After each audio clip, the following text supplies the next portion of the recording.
There is an unfortunate tendency to try to make partisan a tragedy in Benghazi, which I just fundamentally disagree with. I don't think it's right, and I will not participate in it.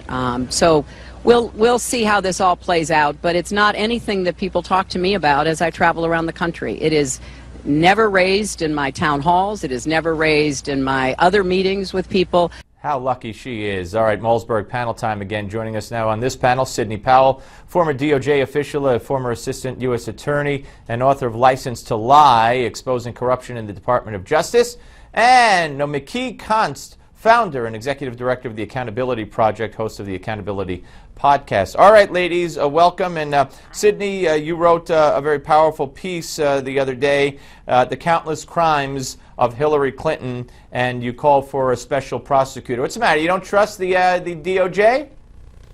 No, I don't trust this DOJ. One need only read the book to see why. It's readily apparent from all the facts in the cases that I gathered together as reflected in License to Lie. But on top of that, I'm sure that the high officials at DOJ were writing Hillary on her ClintonEmail.com account, which alone should disqualify the Department of Justice from investigating that, because some of them may well be co-conspirators or at least had actual knowledge of the fact that she was operating off the grid the entire time she was Secretary of State. And as the Wall Street Journal reported, there was never an inspector general for the State Department during her entire tenure there. Unbelievable. Nomiki, the fact of the matter is now it's over 300 classified emails, and when she uses the line... Proposed classified emails. Right. What's that? Proposed classified Well, emails. Whatever. They're proposed, possibly classified. We already know 2 top secret ones. And when she says she never sent ones that were marked classified, she's someone who's supposed to mark them classified. She's Secretary of State. Hang on a second. Let's roll back a second.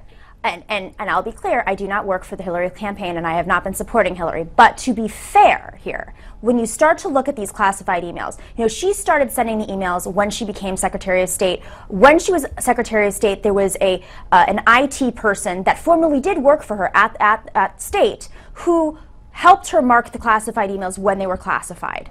Now, this was somebody who went through what are you saying? clearance. So what are you saying about this person? I don't understand that. They're responsible, not her? Is that what you're saying? So what we're saying is once he's supposedly subpoenaed, if he is subpoenaed, which is probably likely, you know, we will have a more clear understanding of what the process of classification was, the markings of classification. I'll give you a break. We don't know. Okay. And at the time, a lot of these weren't marked. They were retroactively marked I don't classified. care. No, but She's that's supposed to know. No, That's it's not real, fair. If that's she a said, fact. They weren't classified at the time. Sidney, if she's sending information about drones, whether that's marked classified or not, the Secretary of State who wants to be president should know you don't do that. That's exactly right. And on top of that, she instructed other employees in June of 2011 not to use personal email for government business. She well knew that should never have happened. She's admitted that or claimed that she knew what classified information was long ago. If she didn't, she wasn't competent to be Secretary of State, and she's certainly not competent to be president. In fact, she shouldn't even have a security clearance now. That should have been pulled already. And here's the worst part, Nomiki. Listen to this. Listen to her in Iowa the other day.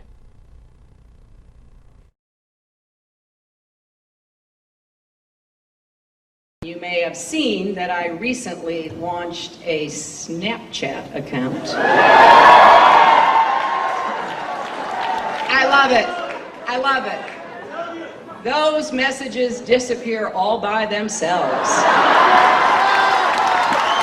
She was asked by the CNN political correspondent in Iowa, you think this is a laughing matter? She's mocking it. She's in your face. She's breaking the law. She's under FBI investigation, and she's mocking it. Okay, so let's tone it down 30 for a little seconds. bit. I'm not toning anything down, so thank you very much. But listen, like when you go aggressive, when the right becomes super aggressive, this is going to be her response. She's going to play to her audience. Just from a politically, messaging standpoint. The Justice Department and the FBI are the but when right? every talk show in America goes on attack to Hillary Clinton, her response is not going to be ignored. She has to. Sidney, she's playing to her audience. Is she going to jail?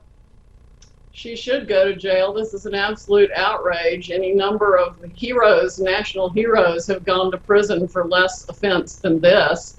General Petraeus, as you know, was prosecuted under Section 1924 for just having classified information in a locked drawer in his own personal notebook in his home office. All right, it's going to be very, very interesting. Sidney and Nomiki, thank you both very much. Appreciate it. Up next, Gimme 5, where we'll talk about Donald Trump and abortion. But first, as Donald continues to lead in the polls, the popularity of his cap, the Donald, has made it, it's as famous as he is. And it says on that cap, Make America Great Again. Now, you can get your very own Make America Great Again cap, a $25 value, free with this offer. Just pay shipping and handling. Go to newsmax.com/TrumpCap or call 1-800-485-4350. That's newsmax.com/TrumpCap.